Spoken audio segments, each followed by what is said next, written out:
Aqui em Cesareia, eu costumo falar bastante sobre os 2 anos que Paulo ficou preso aqui, mas isso demanda um tempo muito grande.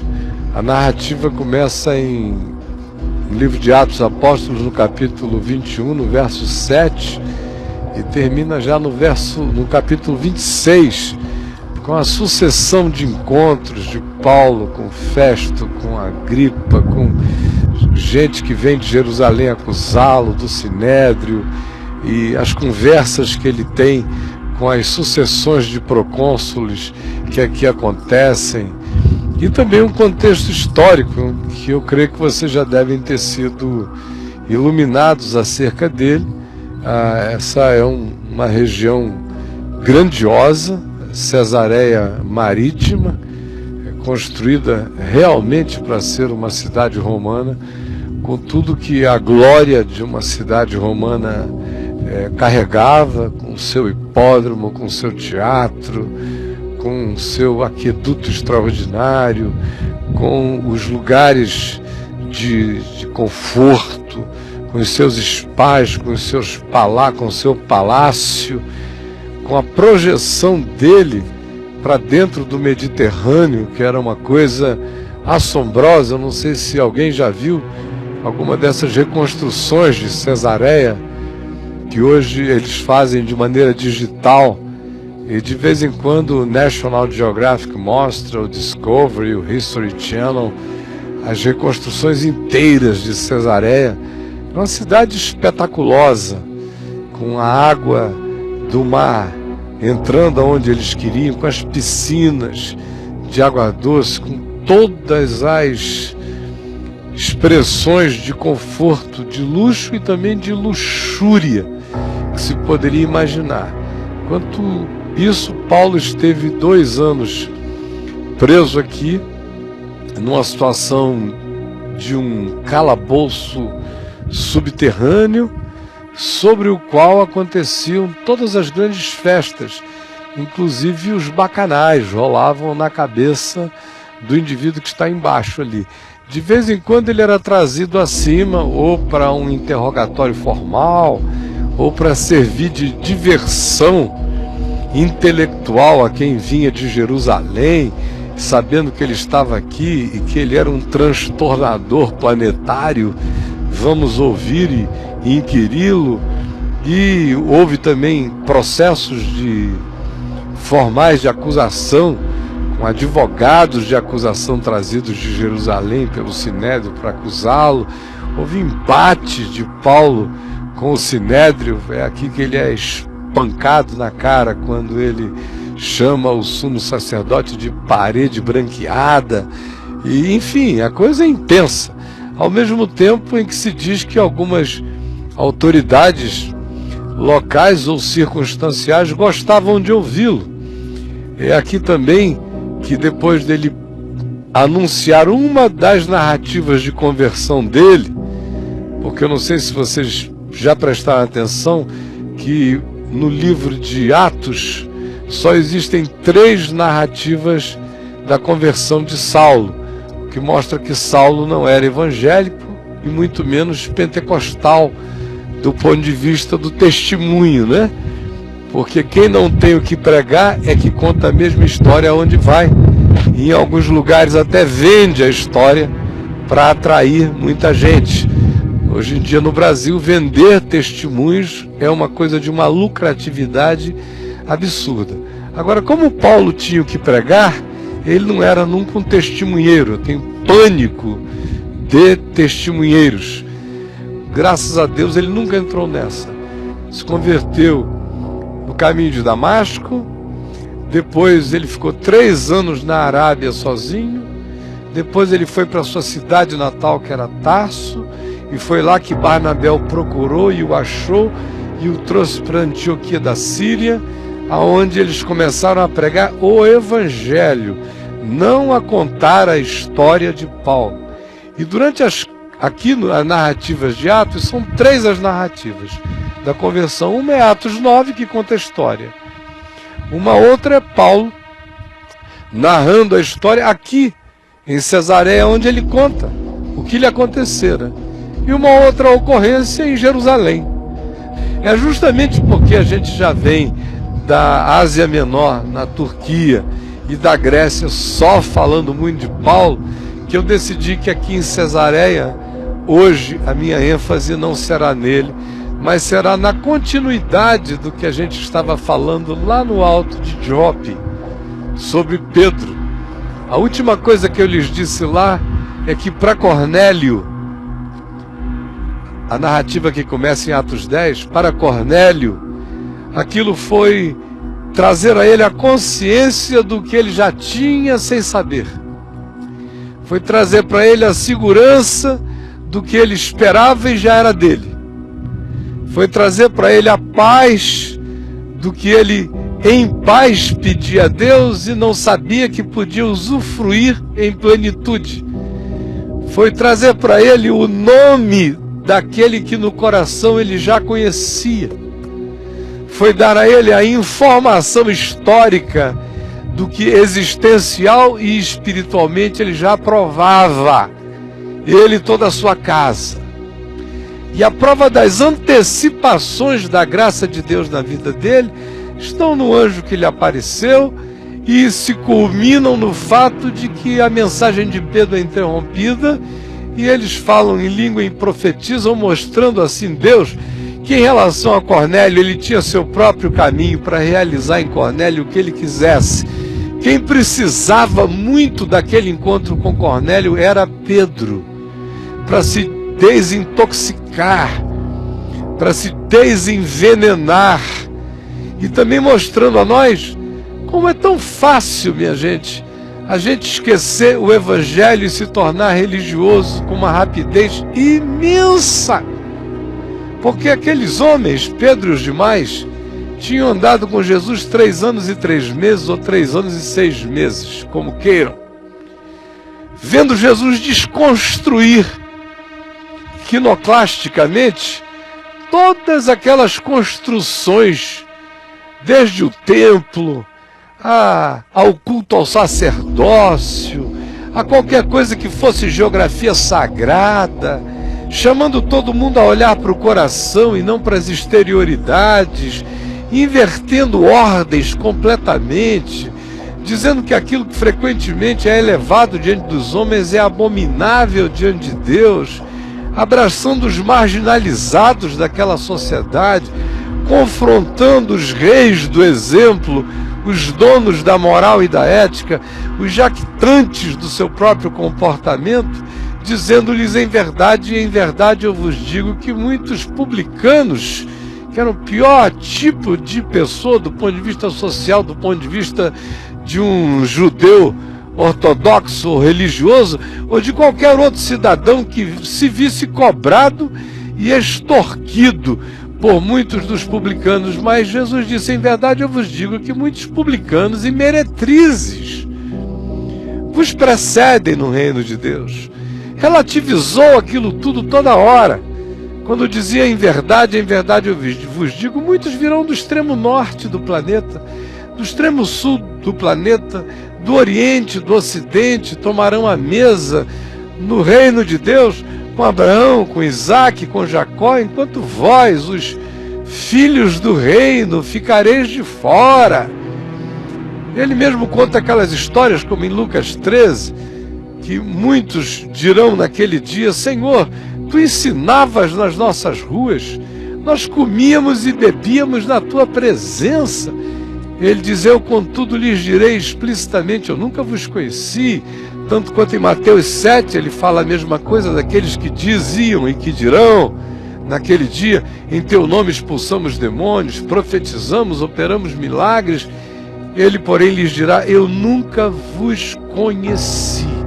Então essa relativização, Pedro e os demais acompanharam o tempo todo, sofreram alguns choques disciplinares de Jesus, como quando proibiram um pobrezinho de um homem que estava expulsando demônios em nome de Jesus, e eles chegaram lá e disseram, mas você não anda com a gente, não tem direito de fazer isso, cala a tua boca, porque não fazes parte do nosso grupo. E Jesus disse, não é assim.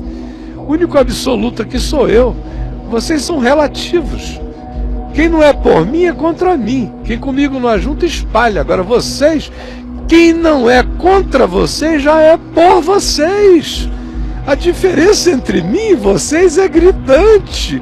Fiquem felizes de não sofrerem hostilidade, porque vocês não são, igreja nenhuma é o ponto de convergência de nada. Somente eu, vocês não. Ora, com essas e dezenas de outras coisas que Jesus os ensinou, ele os leva a Jerusalém. E sobre a cruz, ele mesmo diz: quando eu for levantado da terra, atrairei todos a mim. Depois de ressuscitado, aparece a eles 40 dias, dando-lhes mandamentos do reino de Deus, ensinando-os a guardar todas as coisas que ele tinha ensinado. Repetiu tudo de novo e mais, dizendo, dando-lhes mandamentos pelo Espírito Santo. Ou seja, agora já é ele ressuscitado, ensinando, e o Espírito Santo ecoando intensamente, já há uma dimensão de introjeção do conhecimento na consciência deles. Antes de assunto aos céus, Jesus diz mais de uma vez: vocês vão receber poder, e a palavra grega é dunamis, é esse poder explosivo. Vocês vão ter uma alteração de interioridade fabulosa. Os tímidos vão ficar corajosos. Os que se autorrecolhem vão ganhar o poder da extroversão. Os mais amedrontados vão se desassombrar. Esse vai ser o poder que vai explodir dentro de vocês, uma ousadia enorme. Porque, como diria Paulo, nós não recebemos espírito de covardia, mas de poder, de amor e de moderação. E Jesus disse: permaneçam da cidade até que do alto sejam revestidos de poder. E esse poder vem na forma simbolizada de línguas de fogo sobre a cabeça. Eles falam em outras línguas e eles ganham uma intrepidez enorme. Todos os que tinham fugido agora se oferecem para enfrentar as batalhas. Todos os que antes corriam agora não têm medo e ficam. Prisão para eles passou a ser um lugar extremamente diferente do que o significado de prisão anteriormente poderia ser para eles, embora nenhum deles jamais tivesse sido até então preso. Algo mudou dramaticamente neles. Agora vejam, como esse algo que mudou dramaticamente neles, esse poder, quando lida com a gente, com a fraternidade, com o conforto fraterno, tem uma tendência enorme aí fazendo com que a gente, ao invés de ir, a gente diga: vamos começar aqui a orar pelos que estão lá. Logo, logo a gente começa a dizer: bom, os que estão lá, será que vão nos entender? Sutilmente as coisas começam a ser alteradas dentro da gente. Aí a gente começa a gostar muito uns dos outros e do convívio. Aí todo e qualquer outro movimento para fora do convívio já gera um desconforto muito grande, um cansaço muito grande, já desacomoda a gente. Aí por que a gente não experimenta Deus aqui, em plenitude? Vamos gozar Deus juntos.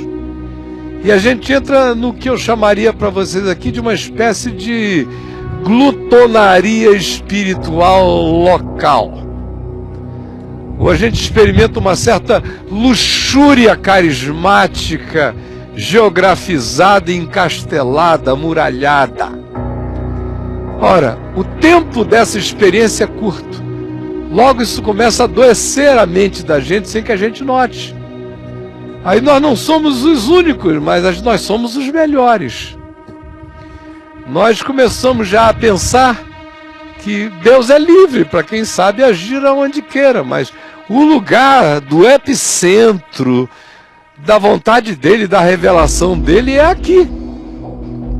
E quase todo grupo que discerne alguma coisa nova e que começa a se curtir como os discernidores dessa coisa nova, adoece com uma rapidez muito grande. Por isso vocês veem a minha frequente relativização do movimento que eu mesmo comecei, chamado Caminho da Graça, mas que eu faço questão de ser o principal relativizador dele toda semana, todo mês e todo ano, porque eu não estou aqui para pastorear adoecidos, jaquitantes, preguiçosos, omissos, porque eu não tenho estômago para lidar com esse tipo de atitude. Para ter essa atitude, eu tenho lugares infinitamente melhores do que o Caminho da Graça para estar, no Brasil e no mundo. Então, porque eu já sei disso até morto, é que eu não brinco de vamos ficar aqui porque nós somos os melhores, nós entendemos a graça, nós somos o que tivemos nova revelação. É mentira. E se alguém achar que de mim está ouvindo isso, está gravado, hein? Pela milésima vez da minha boca, essa relativização, que se ela não acontece, ela adoece a alma daqueles que entram nesse espírito que lentamente vai gerando a espiral ascendente de uma superioridade maligna, jactante, exclusivista, separatista, vai gerando um nazismozinho espiritual, um apartheid, um demônio. Pois foi o que aconteceu com eles. Abram aí no capítulo 11 de Atos. Depois da experiência de Pedro aqui em Cesareia, a notícia de que o Espírito Santo tinha se derramado na casa de Cornélio, sobre a parentela de Cornélio, chegou até Jerusalém. E o texto diz aqui no capítulo 11 o seguinte: chegou ao conhecimento dos apóstolos e dos irmãos que estavam na Judéia, que também os gentios, a saber, Cornélio e a casa dele, haviam recebido a palavra de Deus. E a notícia chegou lá. E Tiago, irmão de Jesus, estava lá, Judas, Tiago, irmão de João, quem sabe João, os demais apóstolos, os que tinham andado com Jesus. E agora começa a surgir um espíritozinho de autorreferência, que é um negócio diabólico, sutil, enorme. Não tem aprovação se não passar por mim, espiritualmente falando. O que aconteceu lá? Nós não demos essa bênção para isto acontecer? Que surpresa é essa? Aí Pedro ouve esse eco e ele não ouve isso como coisa benfazeja. Ele ouve isso como uma pergunta estranha. Que negócio é esse que está acontecendo lá? E Pedro? Qual é a de Pedro? Como é que ele entra lá? E aí batiza esses caras? A gente não conversou a respeito. Parece até que Jesus nunca tinha dito: indo por todo o mundo, preguem o evangelho a toda criatura. Parece até que Jesus não tinha dito a eles tudo que Jesus dissera sobre o mundo, sobre os gentios. Parece que eles não tinham visto Jesus dizer acerca do centurião, que disse: não é necessário que tu entres na minha casa, manda apenas uma palavra e o meu servo ficará curado, porque eu também sou homem sujeito à autoridade, e quando os meus superiores me dizem faze isto, eu faço, e os que estão sob mim, quando eu lhes digo façam isto, eles fazem. Como eu sei que tu és a autoridade das autoridades, basta uma palavra. No ranqueamento dos poderes, basta que quem tem mais poder diga o que quer, e quem é sábio obedece. Então, o homem dizendo isso, disse a Jesus: manda uma palavra só, fala assim, ó, eu quero que o teu servo fique curado. E ele vai ficar curado lá na mesma hora. Aí Jesus leva aquele susto e diz: em verdade eu vos digo que em todo Israel eu nunca encontrei uma fé como esta. Parece que não tinha ouvido isto, nem de Jesus, do encontro de Jesus com a mulher Cirofenícia, cuja filhinha estava endemoninhada, e ela praticamente arrombou o descanso de Jesus lá na região de Tiro e de Sidom, pedindo que Jesus fizesse a mesma coisa. Eu narrei esta conversa a vocês numa das minhas falas anteriores lá na Grécia, lembram disso? Pois bem, àquela mulher, Jesus diz: ó, mulher, grande a tua fé, seja feito contigo conforme tu queres. Mas é fácil esquecer isso. É fácil começar a cultuar a nós mesmos. É fácil entrarmos nesse ciclo de nós para nós. E de tudo que interessa é o que nos diga respeito. A nossa tendência a essa paganidade é terrível. E os apóstolos que conviveram com Jesus direto e pessoalmente não ficaram livres disso. Nem Pedro, que ainda titubeia, que ainda chega aqui dando explicações de pedigree, conforme eu há pouco lhes falei a Jope. De modo que quando essa notícia chega a Jerusalém, ela não é bem interpretada, e Pedro sabe tanto que não é bem interpretada que ele corre para lá. Quando Pedro subiu a Jerusalém, os que eram da circuncisão o arguíram dizendo, que era praticamente todo mundo: entraste em casa de homens incircuncisos e comestes com eles.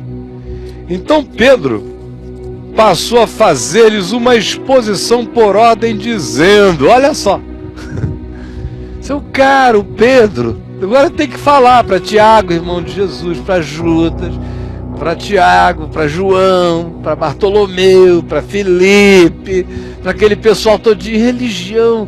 Acontece como mato, minha gente. Nasce como urtiga em qualquer lugar. Religião não é oliveira que a gente tem que cuidar, tratar. Não é videira que a gente tem que podar. Não, é mato. É capim gordura. Dá com uma facilidade enorme. É pezinho de chuchu. Vai que vai rasteiro, impregnando. É erva daninha. Cocô de passarinho gera, que é uma beleza. Com uma facilidade enorme. Não precisa de nenhum tratamento. Ninguém nunca pensa: a gente precisa cuidar para criar um espírito religioso. Não, ele faz parte da oferta de Caim.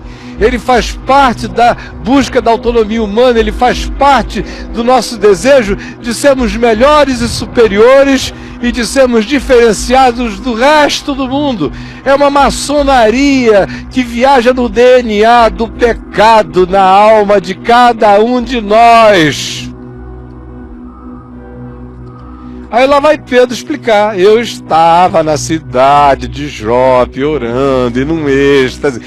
E eu acho que Lucas bota isso aqui de propósito mesmo, para ficar mesmo chato, entendeu? Para a gente ter uma ideia do negócio. Tive uma visão e observei descer um objeto como se fosse um grande lençol baixando do céu pelas quatro pontas e vindo até perto de mim. E fitando para dentro dele os olhos vi quadrúpedes da terra, feras, répteis, aves dos céus.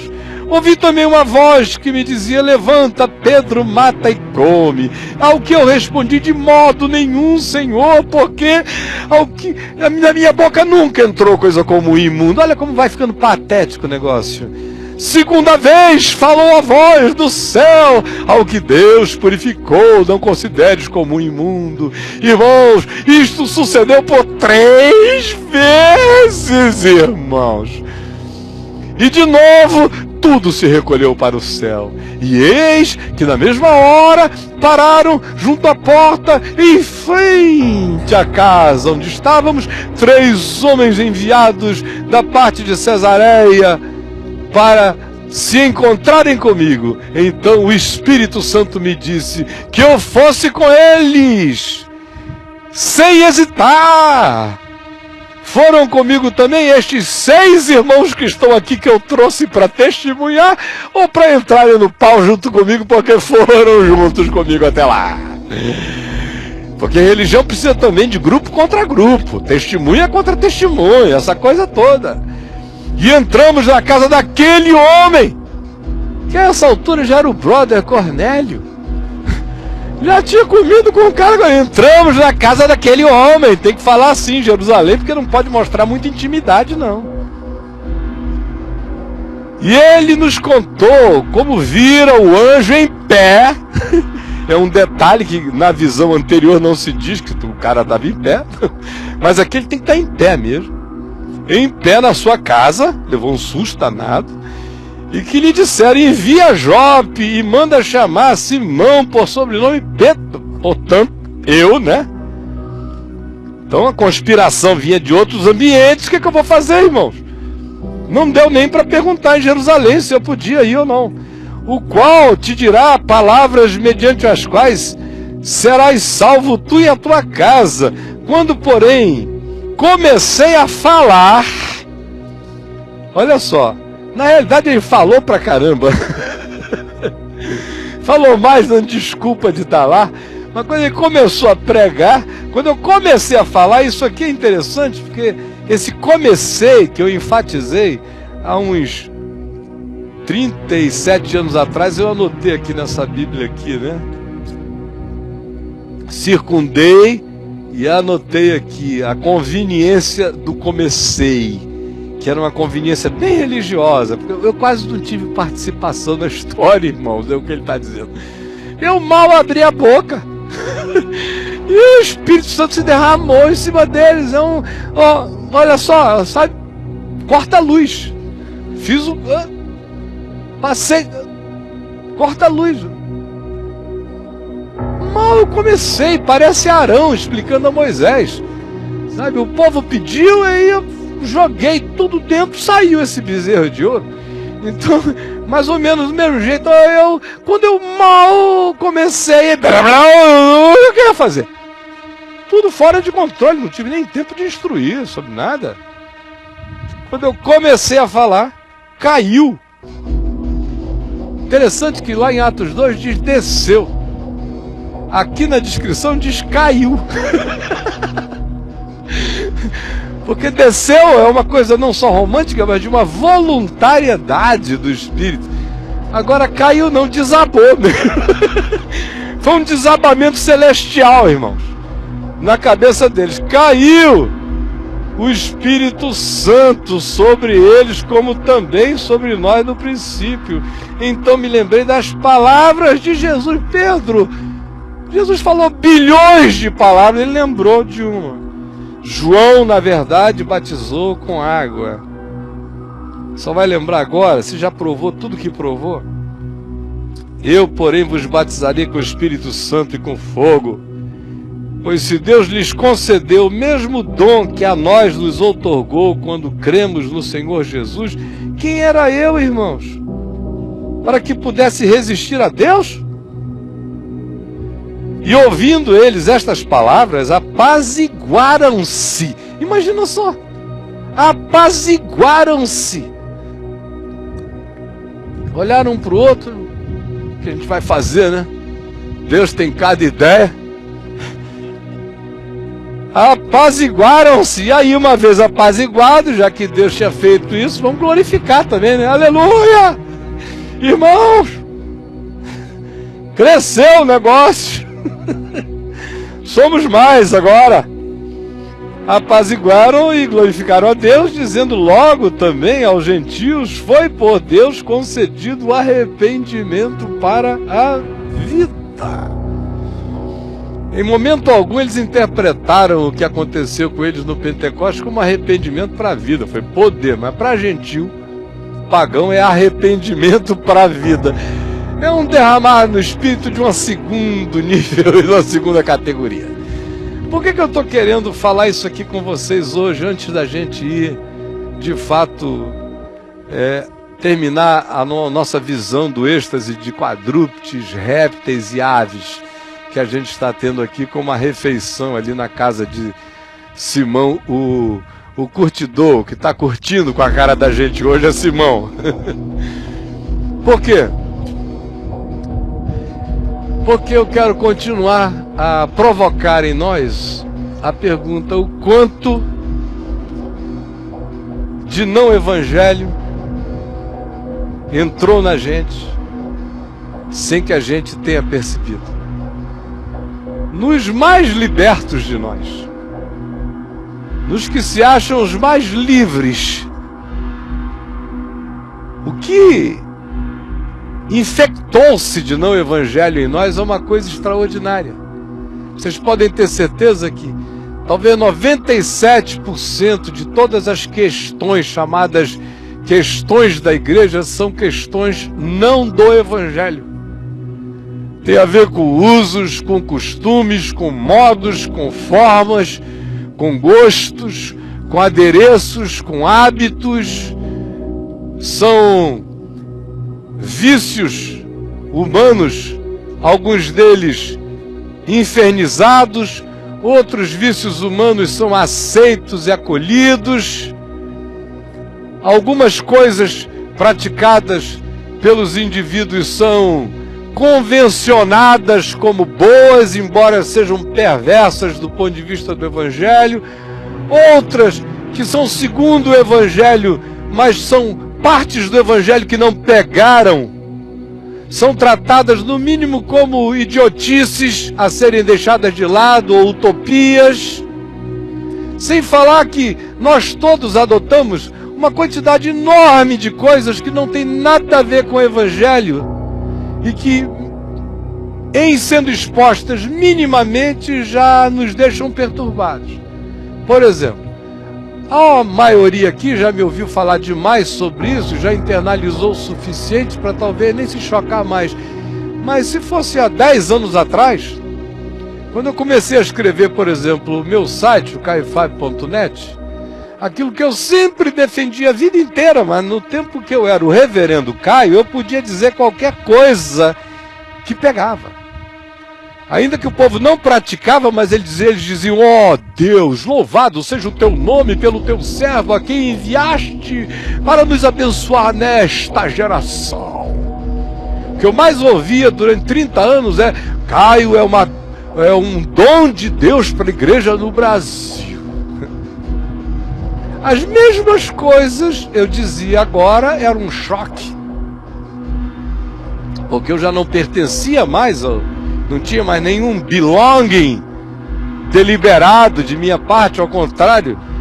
A decisão era ficar fora daquilo ali para poder ter uma voz do evangelho, para perturbá-los, porque eu discerni que de dentro eu poderia dizer tudo o que dissesse, eles tinham os ouvidos mocos, porque eles apenas diziam: ele nos pertence, portanto vamos ouvir como quem ouve a um profeta, e vamos continuar vivendo na alegria de dizer: quando falarem alguma coisa a gente diz, mas nós temos o Caio Fábio.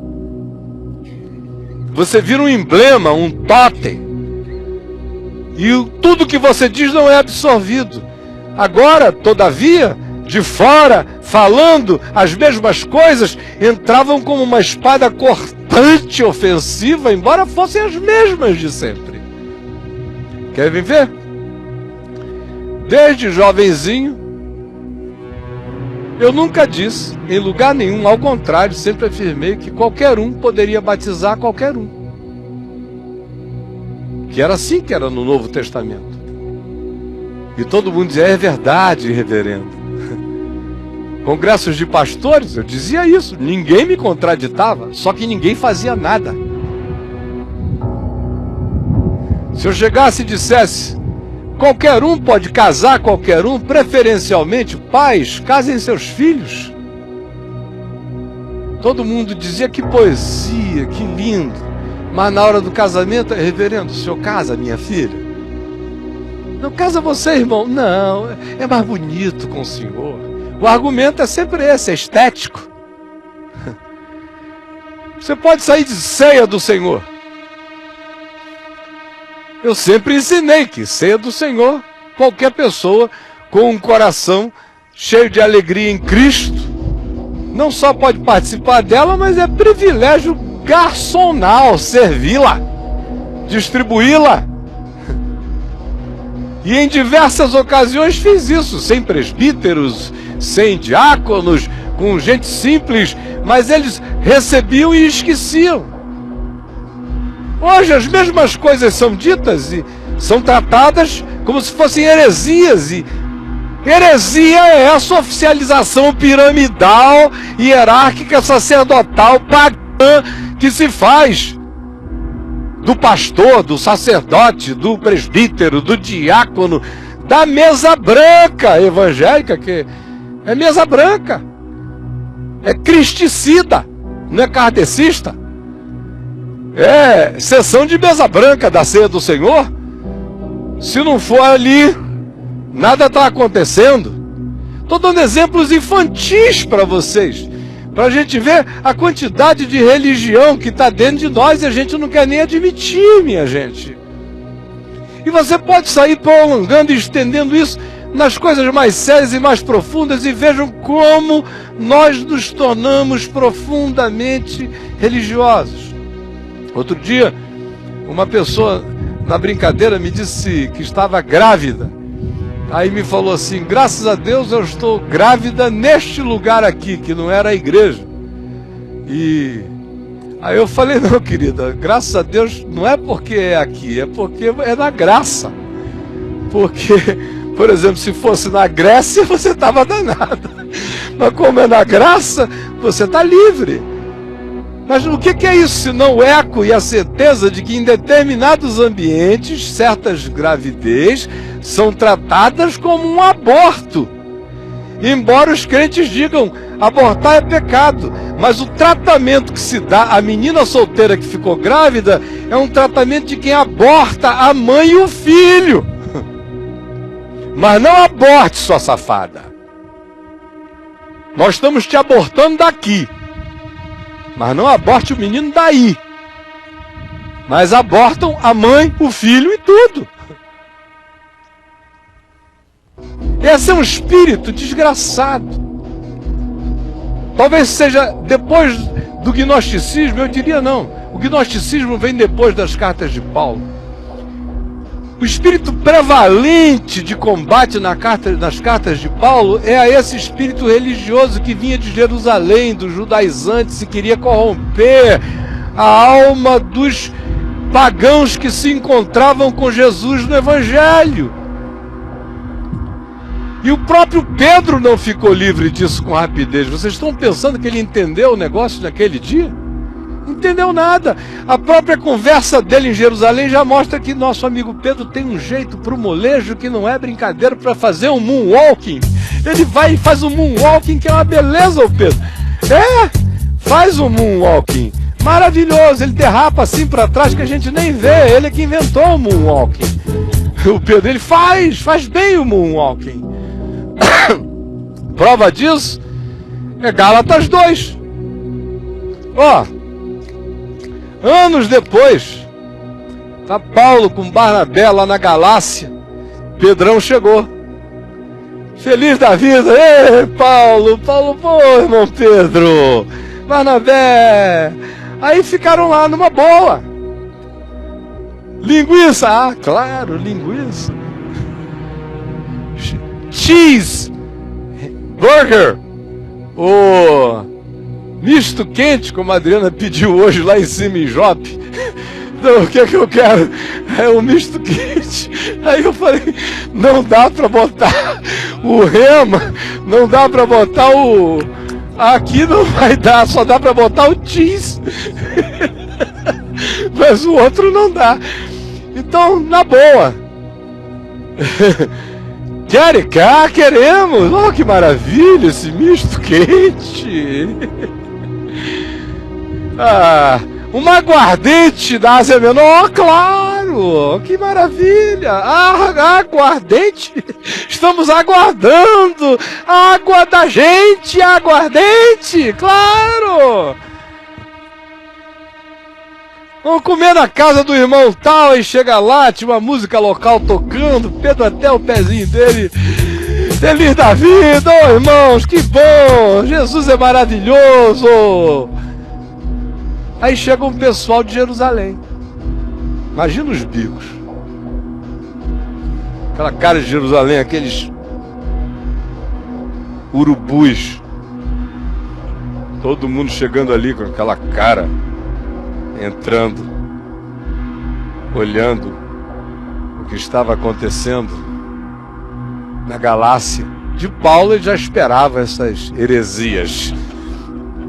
Barnabé mais ou menos, mas de Pedro moonwalking? Jamais. Aí está lá Pedro, e Pedro leva um susto quando eles entram.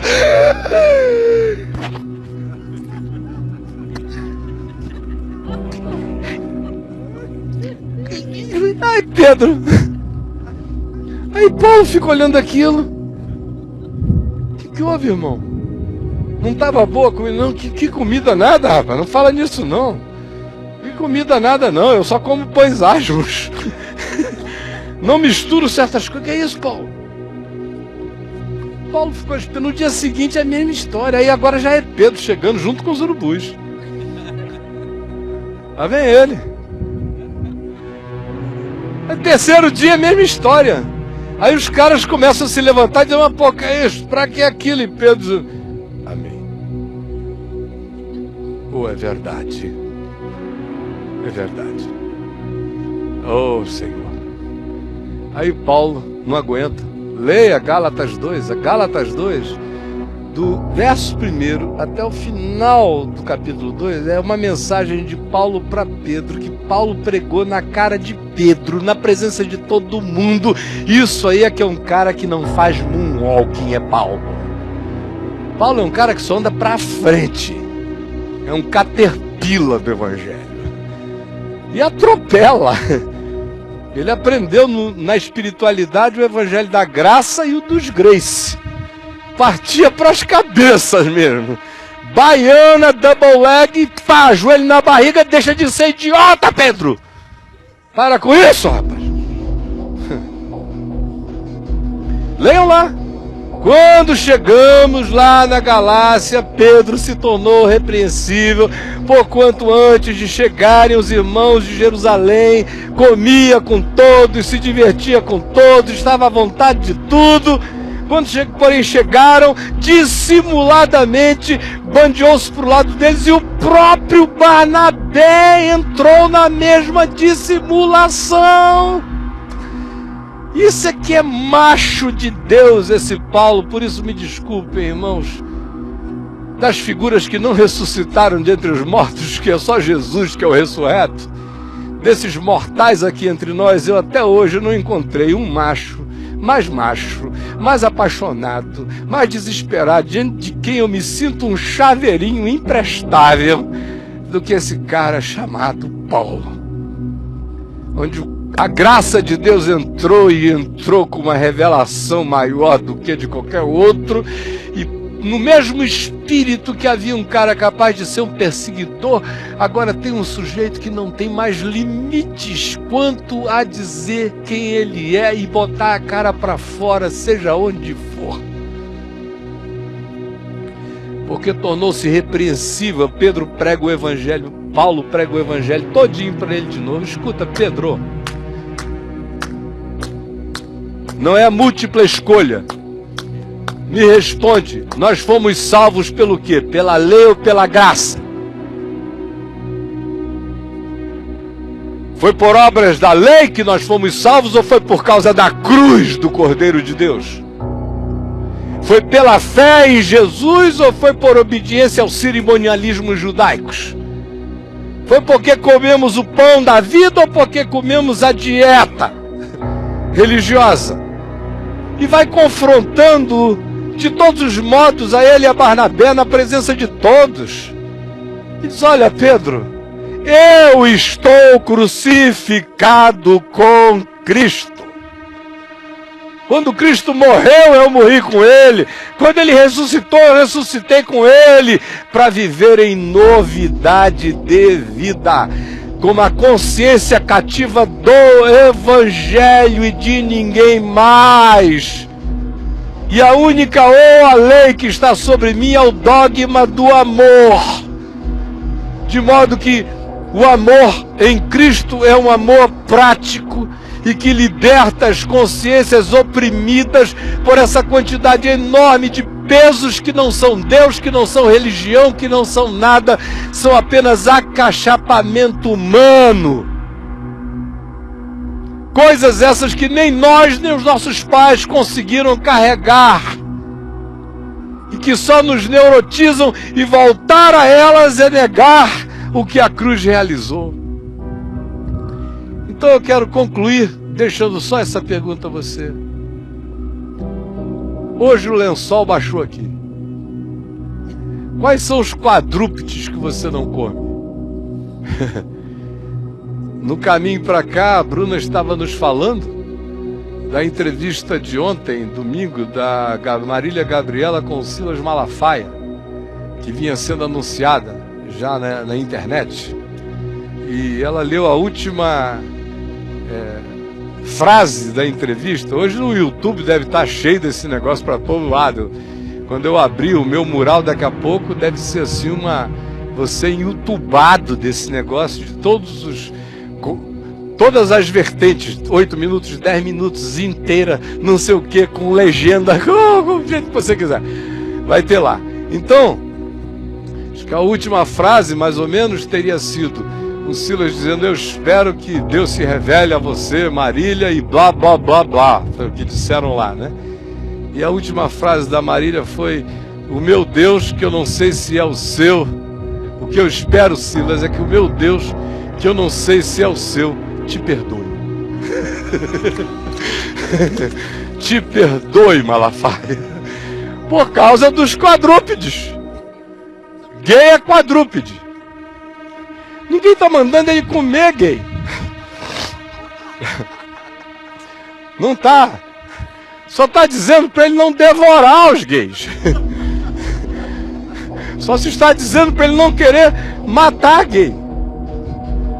E assim por diante. Eu amo os gays tanto quanto amo os bandidos. Foi uma das frases lindas e poéticas desse evangelho, me desculpem, de bosta. Então, quais são os quadrúpedes que estão dentro de você? Cuidado, porque você diz: eu não como esse quadrúpede, é porque você já é um. Seu jumento. Quais são os répteis que você diz: ah, esse aí é um réptil. É um réptil, olha como ele rasteja. O papo tem a Disney, coitada, vai ter que fazer um Rei Leão que não... Já imaginaram um leão que ande igual o Richard Gere? Não dá, um leão Clint Eastwood, com aquela straight ass, todo duro assim. O Rei Leão dá uma sacudida. Qual é o pobre do leão? Agora vai encarar o bicho pra você ver o que acontece. Mas não, os evangélicos implicaram com a rabiola do Rei Leão. É muita loucura, é muita maluquice, eu não sei que mundo é esse, sabe? É um réptil estranho. Olha como ele anda. Não gosto do pelo dele. A gente passa a mão, é áspero. Nós, cristãos, gostamos de coisa lisa. Sabe? Porque nós somos lisos mesmo, encebada, todo mundo no moonwalking. Parece até aquele irmão lá no Nordeste, no auge da renovação espiritual no Brasil. Sabe o que é isso? Década de 60, quando as igrejas históricas foram pentecostalizadas, muitas delas, e ficaram mais radicais do que o radicalismo. E aí, chega um irmãozinho evangelista presbiteriano lá de Campina Grande, foi visitar uma irmã rica. Quase todo evangelista gosta de visitar um irmão rico. Aí, chega lá, foi visitar aquela irmãzinha rica. Aí chega lá e ele assim, um homem simplório, mas muito malandro. Parece redundância, né? E é. Falou: a irmã porventura já ouviu falar nesta praga que está vindo lá do sul do Brasil? Esta tal de renovação espiritual? Aonde o povo fala nessas línguas estranhas e trazem essas profecias esquisitas. Já ouviu, irmã? Aí ela disse: sim, pastor, inclusive eu já fui batizada com o Espírito Santo e falo em línguas. Ele: aleluia! Sem este poder não vai!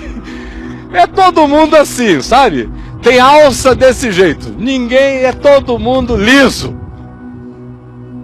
Liso. Encontra alguém que tem alça, tem cara, tem o que diz, aí diz, meu Deus, é um escândalo. Escândalo é você, seu bodó. Sabe o que é bodó? É aquele peixe lá do Amazonas que dá na lama, que ninguém pega, o bicho é mais liso do que... Não vou comparar, não. Não vou comparar, não. Do que linguiça com vaselina. É o mais liso que eu... Até o Braulio saiu de lado ali agora nessa. E o Fernando riu tanto que quase bateu o olho no viewfinder. Mas é esse o fato. Então olhe para você e veja quem são os quadrúpedes da sua vida. Esses para os quais você, aos quais você assim designa. São os quadrúpedes. São os répteis. São as aves impuras. São os que não podem fazer parte da minha dieta relacional. E você talvez se surpreenda, porque tem gente aqui para quem o pai se tornou assim, a mãe se tornou assim, o irmão que não vai à igreja se tornou assim, qualquer um que tenha ido e tenha deixado de ir se tornou assim. Porque na realidade, para a maioria de nós, não é Jesus que salva, é a frequência ao templo, é a união de mocidade, é o grupo dos levitas, é o coral, é o gasofilácio. A verdade é esta: desviado só existe aquele que deixou de andar com os viados do grupo. Não é quem caiu da graça de Deus.